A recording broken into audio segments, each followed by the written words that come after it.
All right, welcome everyone to our second workshop, and this is going to be the first part of the workshop where we cover the basics of 1D dynamic programming. First off, can someone confirm that they can hear me? All right, that's great. So we'll get started right away with our content. So let's take a look at this page over here. All right. One second, just got a screen share on Zoom. And now let's share my screen. And let's go to our, let's just share the entire screen because I have only the tabs I need open, so we're not going to have any problems, hopefully. All right, so let's take a look at our content. So before we begin, we have to think about, let's think about the title dynamic programming. What does it speak to you guys when we hear the words dynamic programming?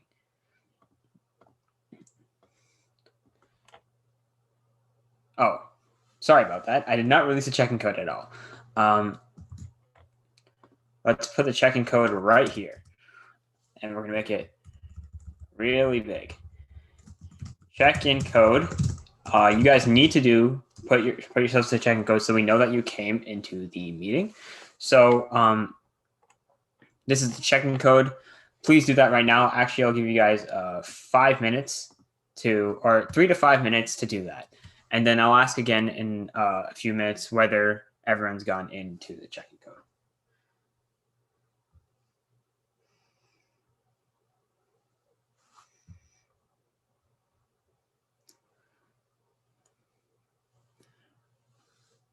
All right.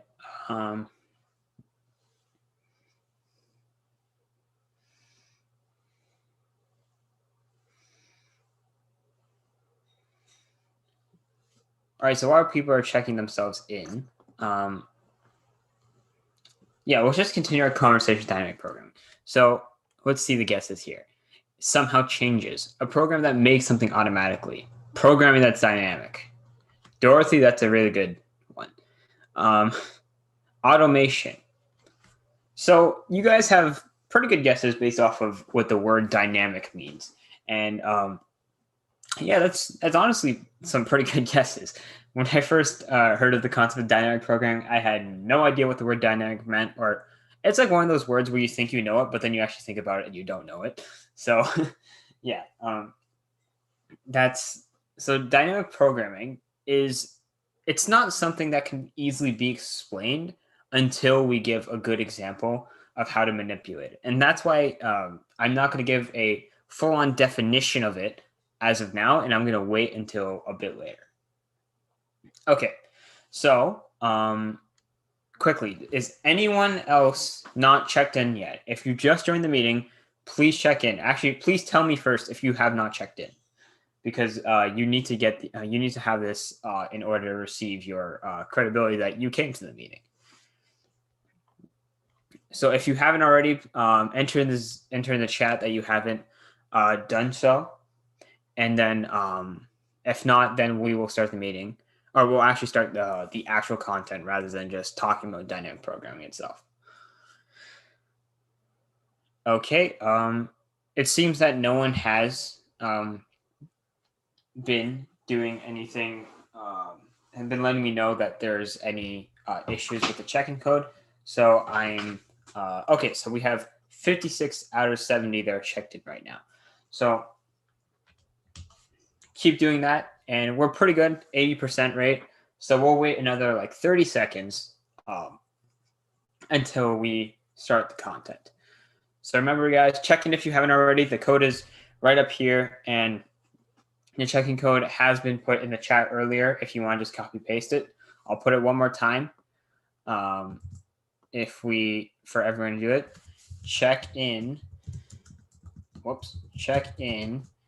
using, if I could spell using. Okay, so if you haven't already, check yourselves in. I'm going to start the content because now we're 5 minutes into the workshop, and we have quite a bit to cover. So let's take a look at this example over here. Let's say I have a list A, which has n elements. And we're going to inspect some problem that says, given two numbers, L and R, where L is less than or equal to R, but L is greater than or equal to 0, and R is less than N, find the sum of the numbers from in the list A from the indexes L to L to R. So it'll be L, L plus 1, L plus 2, all the way to R. Not the numbers L, L plus 1, L plus 2, R to R, but the indices. So what are you holding in the array? So let's take a look at our sample input so we can better understand this. I'm going to move this down. And remember, this is Python indexing or computer indexing. So we're going to index as 0 for this specific problem as shown by the conditions here. So if we are given 5 and we have, so we're given 5 numbers, and we'll go over the exact format in a sec. And then these are the array values, 1, 2, 3, 4, 5, 3, and 4 are our left and right boundaries. Then we have to go through, go to the third and fourth spots. So this is the 0th, this is the first, this is the second, and then the third and fourth. So we have to add 4 and 5 together, which give us 9. And so that's where our 9 comes from. So let's give this a shot. So let's go into our coding thing of your choice. Most people are going to use our, I'll zoom in on the next one. But for now, if I type this text over here, is it clear to you guys, or should I zoom in more? Please let me know now if you can. It's clear? All right, that's good. All right, I'll zoom in on the window when we go back. So our format for our input is going to be n, the number of elements, and then the elements themselves, so A0, A1, A2, ... all the way to A of n minus 1, the elements in the array A. And just so you know, if I interchangeably use the words array and list, that's because they both mean the same thing in Python, but don't go into another language thinking arrays and lists are the same thing, because in other languages, they're not necessarily the same thing. In fact, most languages are not the same thing. So we have those elements, and then after our left and right boundaries, so left and right boundaries for which we require our sum. All right, so let's get going into our code.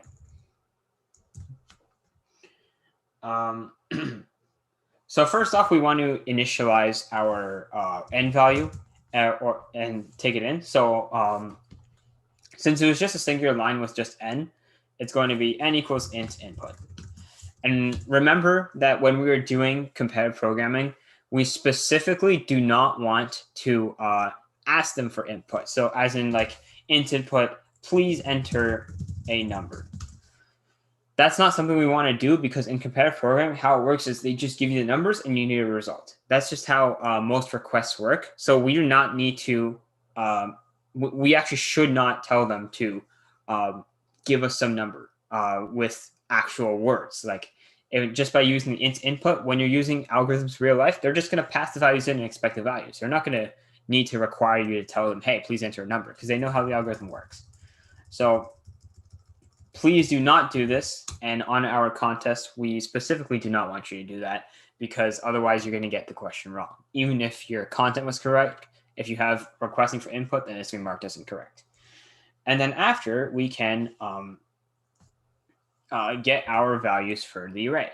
So since these are actually separated by space, I'm sorry, these are separated by space, then we should use the input.split that was covered in week 1 of our workshops. But we're going to have to use it in a weird way, because we need to convert them to integers. But input.split has them has those things listed as strings because it just splits them and then just treats them as strings. So just by doing a equals input.split wouldn't do anything. But if we had some for loop over here, we could do for I in range len of a, we can do a of I equals, and we convert it to an integer, int of a of I, and then we get all of our values in integers. But we can just find a complete shortcut to this because we want shortcuts and we do not want to waste extra time typing. And so that shortcut is simply doing a equals int I for I in input dot split. So what this is doing is you're taking your input dot split, and for every thing inside the input, remember these are not, the I is not an index in here. The I is just an object in input dot split, or like the list of the input values. For every object in input dot split, we convert the object to an integer. So you can do these one-line functions. And so this is pretty common, doing a equals int I for I in input dot split. It's pretty cool. Python has its quirks and techniques. And then after, we just do our left and right, and they are also separated by space. So L comma R equals, and so with using input.split on this line, since it's stored as an integer, since input.split is stored as a list, we need to make another list for our left and right values, int I for I in input.split. And then our left and right would become list at 0 or list at 1. If you want to do something cooler with that, which I'm not going to do because it requires some understanding of what map, a thing called map means in Python, which we're not going to go through because it's a bit advanced. Then we could do L comma R equals map of int to input.split. So what this is saying is, for every object in input.split, we're mapping the conversion to int function into each of those values. But we're not going to worry about that right now, so we're just going to leave that there if you know what map means. But the difference between this one and this one is that, this one, this list, and then this just L comma R equals map, is that the list will store all the values of the list, whereas the L and R are the direct objects, so they're going to be directly converted to integers. So you're not going to have a list in the end that's stored somewhere. It's just going to be input.split and automatically convert, and then you won't have any list anywhere in your memory. So we have L comma R equals map of input int of input.split, and then after, since we're looking for the sum from AL to AR, it's pretty simple, right? We can just have like a total variable equal to 0.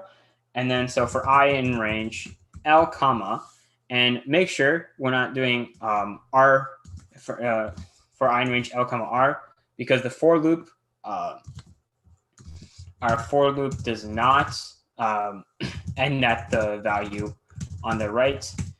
It goes, it keeps going until you reach the value and breaks out. So what this essentially means is that we do not use L comma R, because then it'll go through L plus 1, L plus 2, dot, dot, dot to R, but rather it would do, by doing L comma R plus 1, that would do all the numbers from L and then to R inclusive, because it does not include the right endpoint of R plus 1. So for I in range, L comma R plus 1, and then now we just do our total variable plus or equals A of I. And then after, we just print the total. So let's try this program out. So I'm just going to build it. And this is probably going to look a little weird compared to your standard idle terminal, but it doesn't really matter what thing you use. It matters more about how smart you are and how much you can program. So our 5, and then, so we're having 5 integers, and we're just going to do the 1, 2, 3, 4, 5, and then 3, 4. Whoops. See, this 4, I just typed in 45 on accident, so let's try that one more time. 5, 1, 2, 3, 4, 5, 3, and 4. And we get 9. And we'll test another test case out, because just having one test case is boring. So everyone put an integer from 1 to 20. I'll take the first few.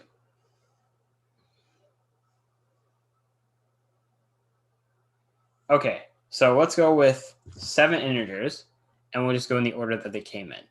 So we have 17. Whoops, that's not going to work out because I need to separate them by space. Otherwise, Python will break out. So 7, 17, 13, 16, 3, 3, 12, 13, and 7. And that's one too many integers. So we have 7 integers there. And now let's do a sum from, let's say, 2 to 6. Or actually, since we're doing 0 indexing 1 to 5. So 13 plus 16 plus 3 plus 3 plus 12 should be 47. And let's do that real quick. 29, 32, 35, 47, and that's good. So this program works just fine. And we've shown that with our test cases. But what if I told you that our value of n could be 100,000, a million, or 10 million even? Then our L and R values were something really low and something really high. So like 5 and 50,000. Our program, as it is, would be doing from 5, would be adding array at 5, the A6, A7, A8, all the way to A of 50,000. And in reality, algorithms are designed in such a way that they can be used multiple times and it can be done so really fast. So imagine doing 50,000 operations one time. For a human, it's already out of our scope. We're not going to do 50,000 operations because computers exist. They're really fast. But specifically with Python, 50,000 operations is a good amount. And imagine you have to do those 50,000 operations 50,000 times, 100,000 times, 200,000 times. You see how that could become really slow? So that's exactly how where dynamic programming comes in. So let's take a look of how we can optimize this if we want some number of queries, or rather, if you don't know what query means, how many times do we want to ask an L and R? If that was really big, how do we make it so that we don't have to count 50,000 times every single time? So let's consider having a list P whose values are the sum of numbers of A up to that index. So let's get a sense of what that means. And I'm sorry I did not zoom in yet. All right, so so if A was the index, was the values 1, 2, 3, 4, 5, then our P array would hold. The first index would just be the first value. And then the second index would be the sum of the first 2 values. Then this the third index would be the sum of the first 3 values. And then the first 4 values. And then the first 5 values. And the numbers don't have to be 1, 2, 3, 4, 5, obviously, but we're just sticking with that example. So in general, we can make two, if we're given some value R, then P of R would be the sum of numbers A0 plus A1 plus A2, and then dot, dot, dot. So everything in between up to and including AR. And then after our, and let's take this second equation up to L minus 1. And you're going to see why we chose L minus 1 in just a minute. So P of L minus 1 is the sum of numbers A0 plus A1 plus A2 plus all the way and including L minus 1. And let's label this as equation 1 and this as equation 2. And so if we subtract those two equations, what are we left with?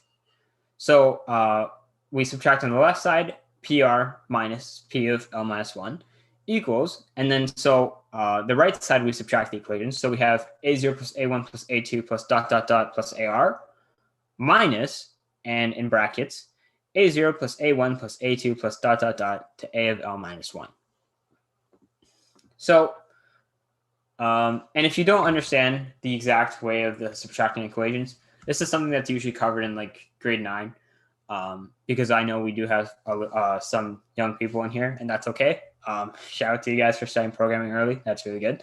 So if we subtracted these two equations, we see that A0 appears in both of these brackets. So A0, if we just did A0 minus A0, we're left with nothing, 0. A1, and then you have an A1 over here. A2, and then A2 over here. And so on and so forth. But since L was less than or equal to R, then A of L minus 1 will be somewhere in between here, somewhere inside of this bracket. But A of L doesn't appear in this bracket at all. But it's going to appear in this one because L is still less than or equal to R.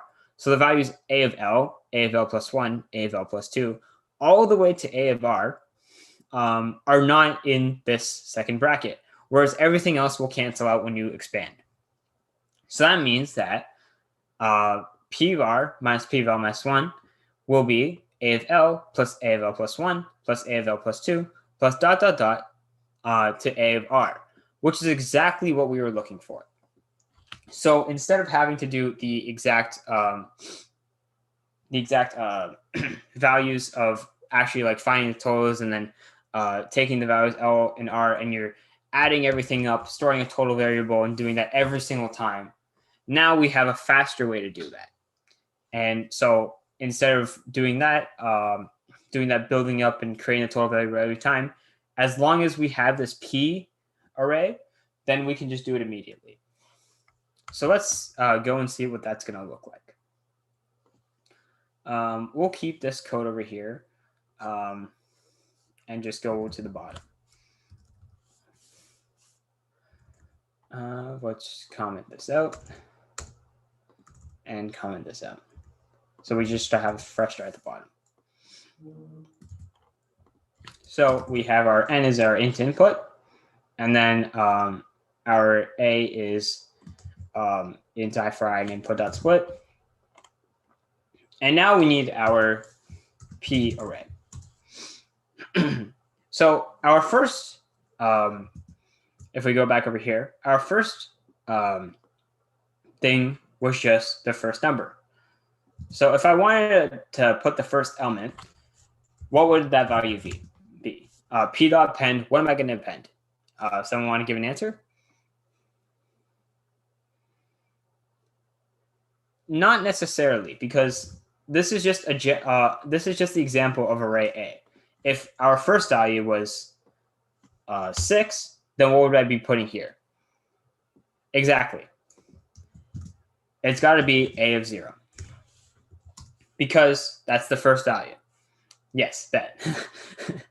And now for every value after, so for I in range, and since we're starting from index 1 now because we already have our first value, for I in range 1 and then len of the array A, or this is actually just going to be n, since there are n values. We'll just go with that. Then now all we have to do is, instead of finding our total again, we just add the current AI, so the current index in the A array, plus P of I minus 1. Because P of I minus 1,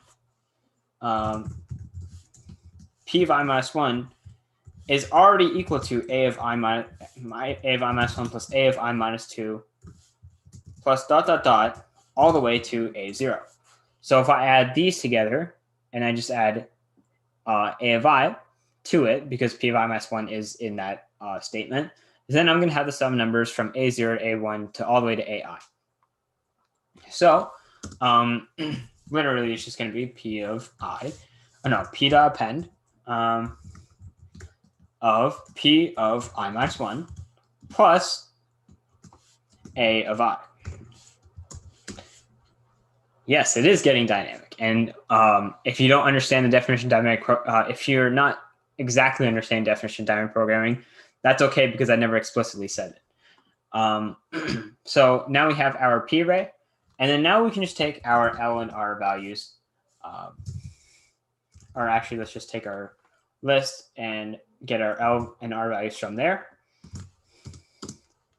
And so our total variable is, instead of just doing all this adding up from L to R plus 1, non-inclusive, now all we have to do is just do P of R minus P of L minus 1.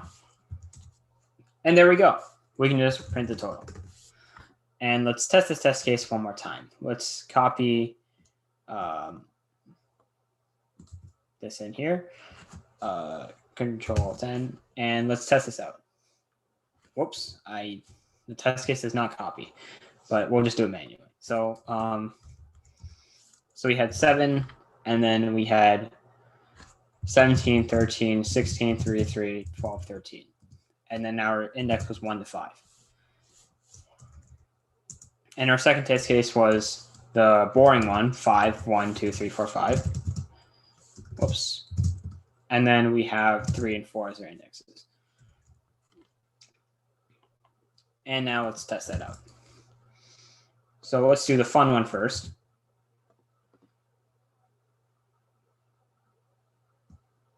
Oh, wait a second. The name P is not defined. Okay, I did not initialize the empty P list. Yeah, this is really important. You got to make a list. Sorry about that. Let's try it again. So we have our value, and then we get 47. And that was about the same speed because we won't be able to tell because 7 isn't really that big for Python. But if we had like 50,000 different values, I'm not going to test out here because I don't have 50,000 different things just ready on the computer, but it would handle it pretty fast. So we have our test cases and they are completed. So you could theoretically, as long as you have enough memory, you could have 100,000 values. And if you could store it in the A array, then you can probably just store it in the list. You can probably store the sum of each thing in the list array too, because it's just adding them up. And so assuming you have a good amount of memory, this is a much faster solution. It's going to run really quickly. So now let's go back to our solution. Do you think that we should create the total variable? It would be just better to write p var minus p var minus 1 straight up in terms of speed in that. Creating a top variable is going to be just one extra operation, so it really doesn't matter. I just did it because I was consistent with my style up here where I had the top variable, but it really does not matter at all. You could literally just do print p of r minus p of l minus 1, and it would work just it would work in the exact same way. All right, so let's take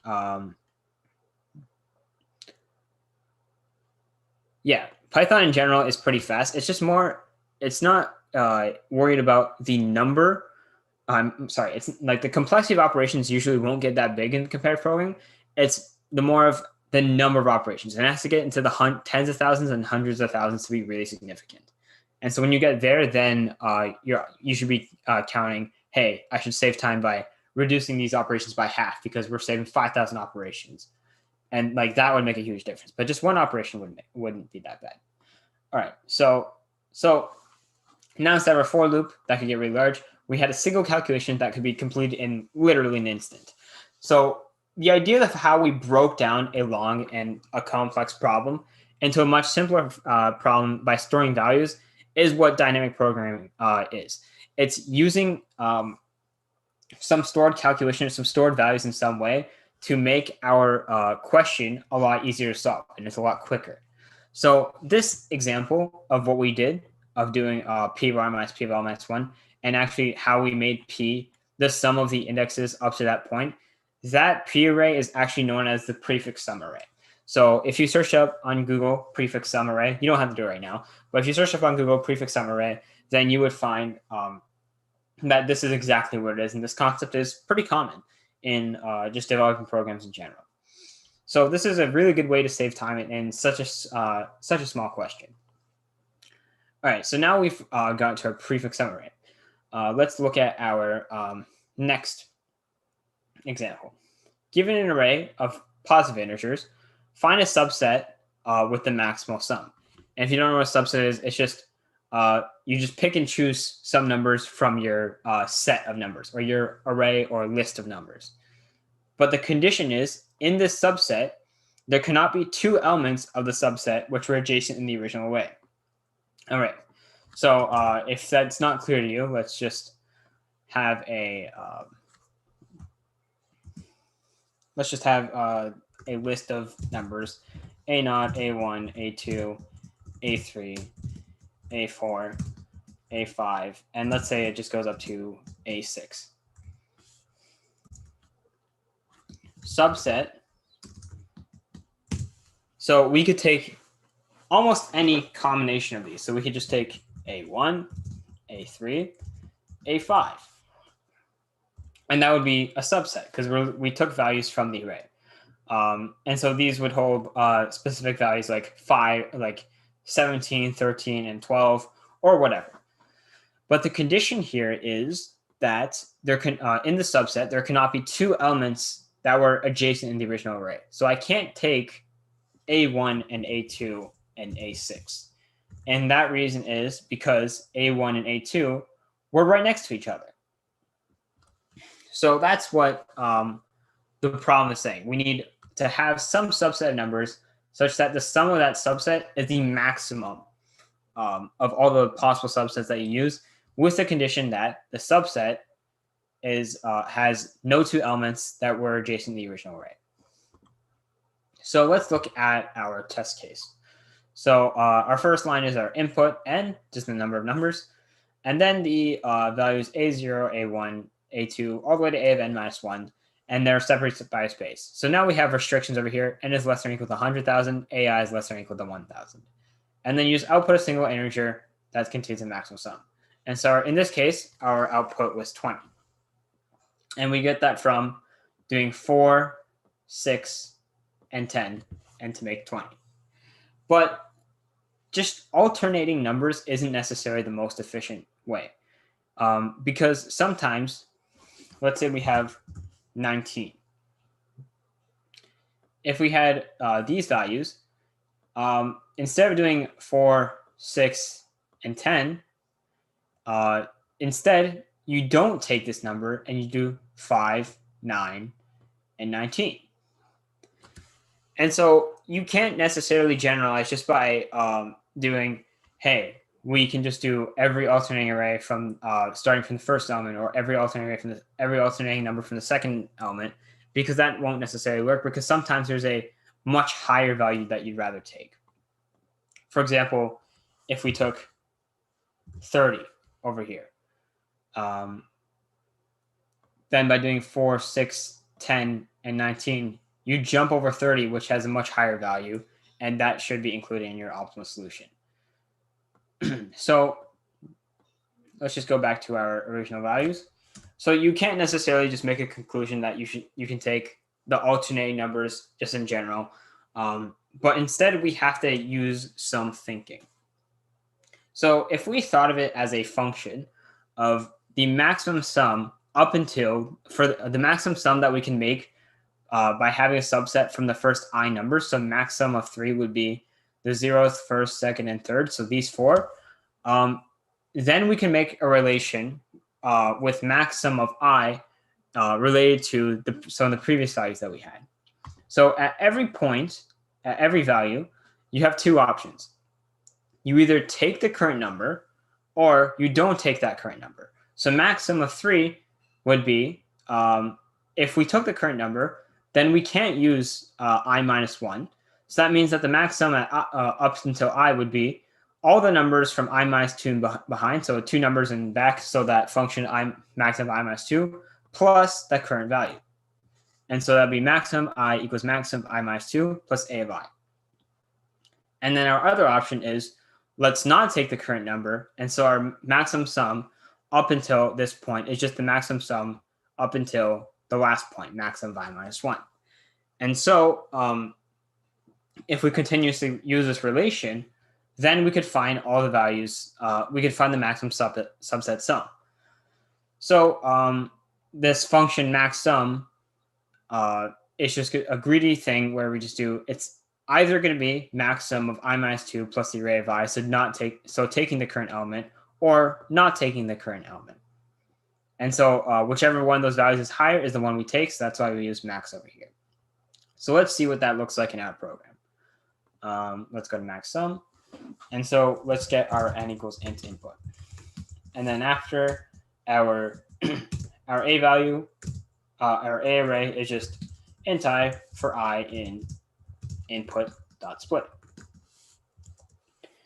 And so over here, we see that we just need to make some function called maxsum that would do the work for us. So let's do def maxsum up until index I. And then we can just do return. There's some conditions here that we have to do.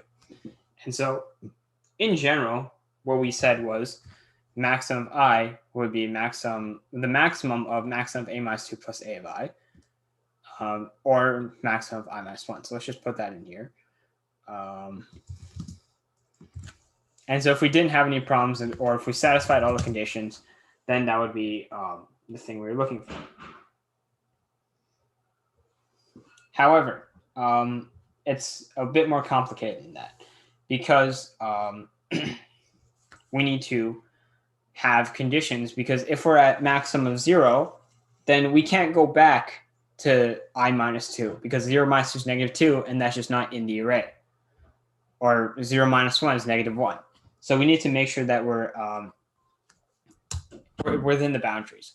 So in case we ever run into a case where I is less than 0, so we accidentally call max sum of negative 1, then right here we just don't want to add anything to the sum, and we just do return 0. And then the other case is if I is equal to 0, then the maximum of 0, so the maximum of the first one elements is literally just going to be that first element, because all numbers are positive, or non-negative rather. So return A at I, or A at 0, that doesn't matter, because there's just one case where you get there, and that's if I was 0. So that would be our max sum function. And then we can just do, hey, let's print out max sum of up until the very last index, which would be n minus 1 in this case. And so if we ran this, we just do 5 elements. That was our test case. And then 4, 5, 6, 9, 10. And then we see our value is 20. But let's try a bunch of more numbers. So guys, let's generate a bunch of more numbers right now. In the chat, just give some numbers between 1 and 20.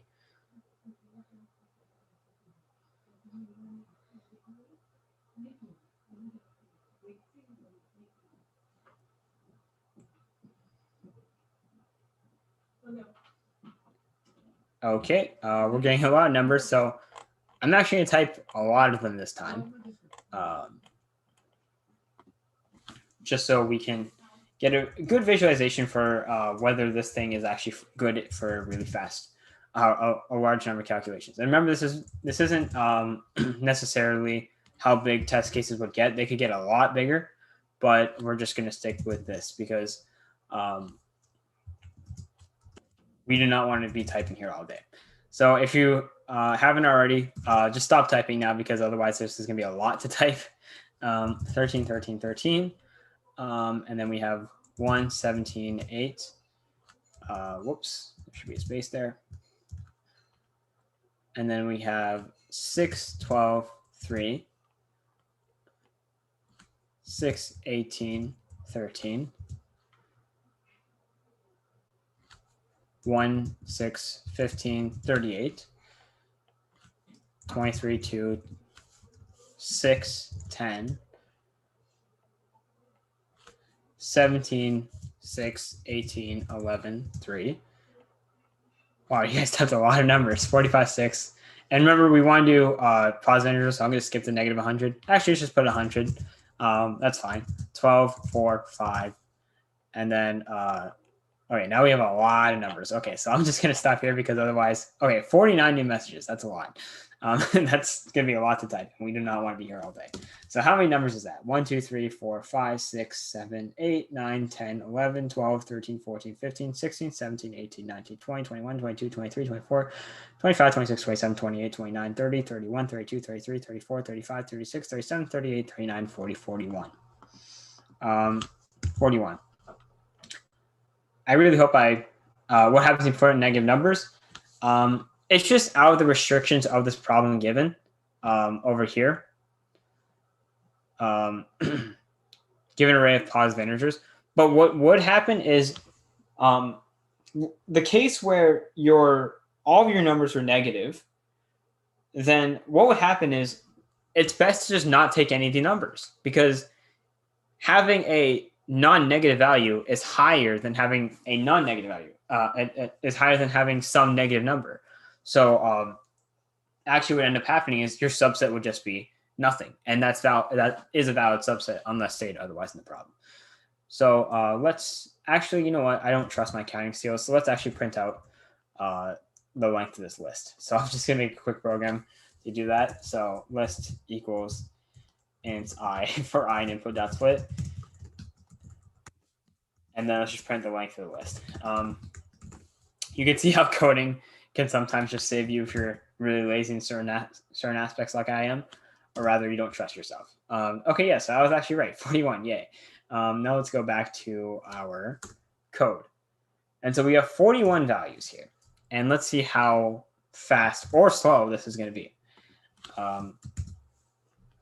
So we have this values over here. And I press enter, but nothing's coming. Let's just wait a little bit and see if anything's going to come. Let's go until 30 seconds. Let's start I'll just count to 30 in my head, and we'll see if we reach there.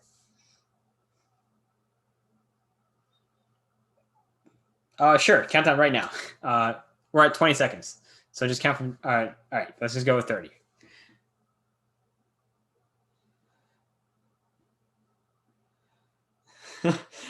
Okay, there's a lot of chaos going on in here. 2, 1, 0. Okay, stop typing now. All right, so we've hit 30 seconds, but still nothing's coming.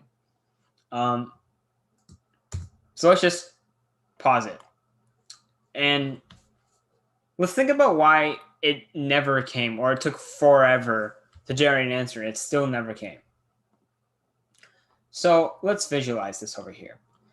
So if we took n to be 100,000, I'm actually going to need to zoom in here. All right, this should be good. If we took n to be 100,000, then n minus 1 would be 99,999.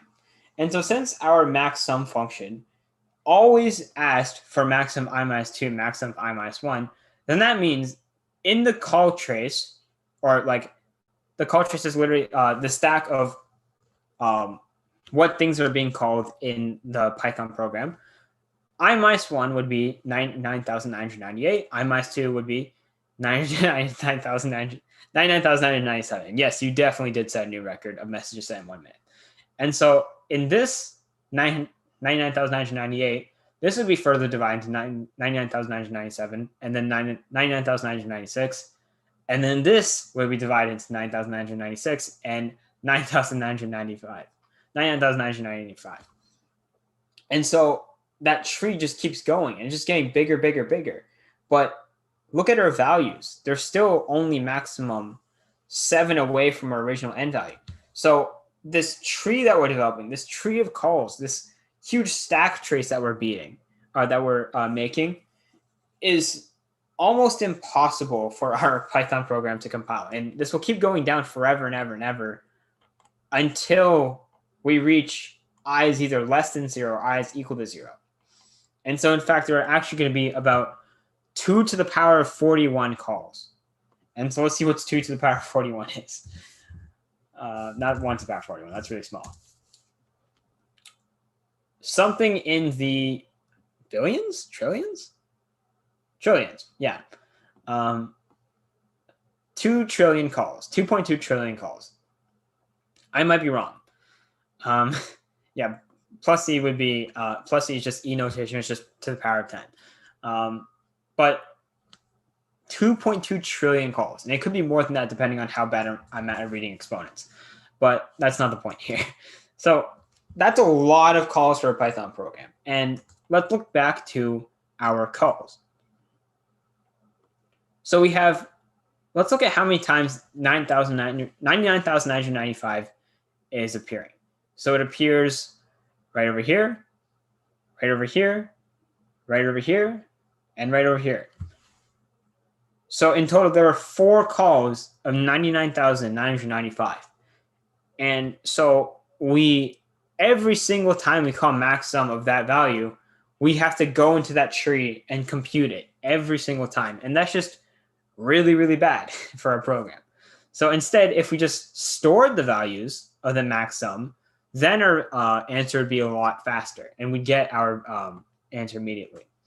So the next part, this is also a technique of dynamic programming, and we'll give a formal name for it after.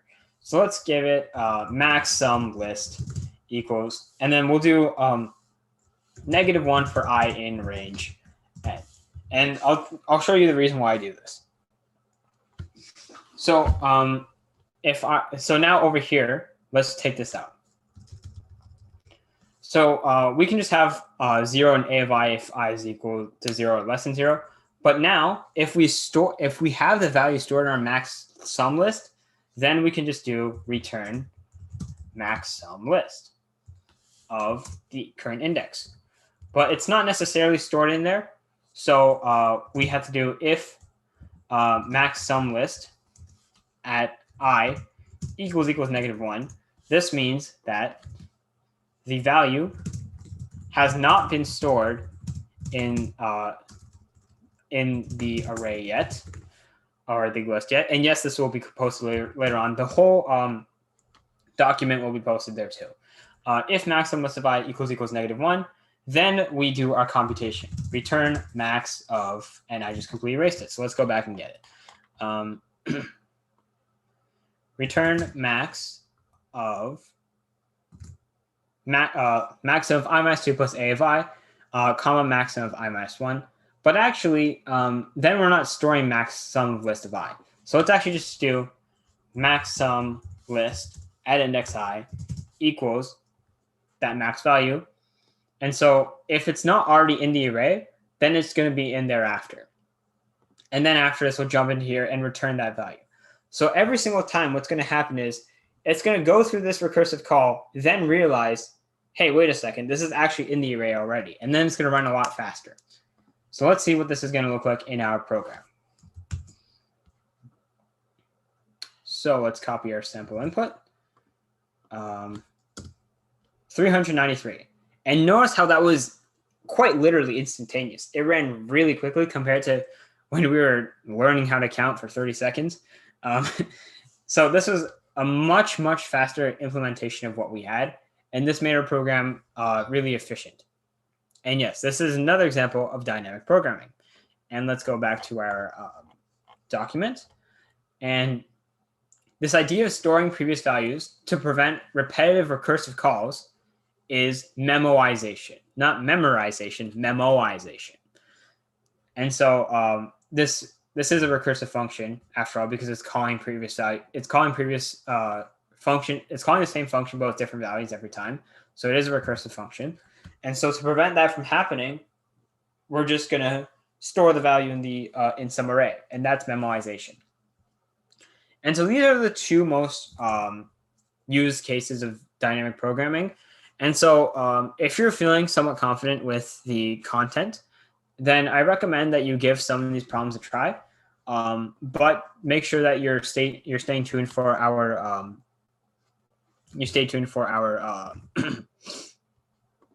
our game at 3:30, which is, I believe, going to be in 10 minutes.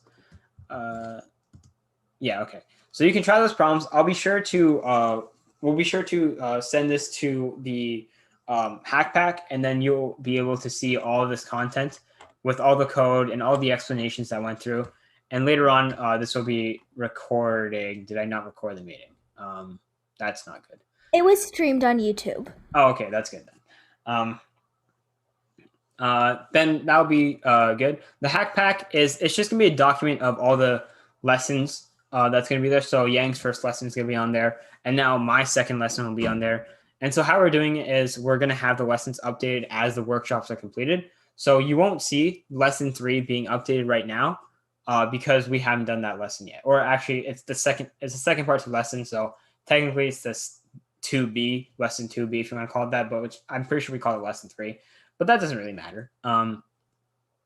But yeah, so that's the intro to dynamic programming and its use cases as one dimensions. And then now stay tuned for our game that's happening in 10 minutes. And then after, be sure to attend the third workshop with Yang, where he goes into multi-dimensional uses of dynamic programming. And I hopefully you enjoyed. Try those problems out if you can, because they're a really good practice. And as always, they're going to be in this document with everything else that we've talked about today. And yeah, that's it for this week. Hopefully you guys enjoyed, and I'll see you in lesson 4 if you're there.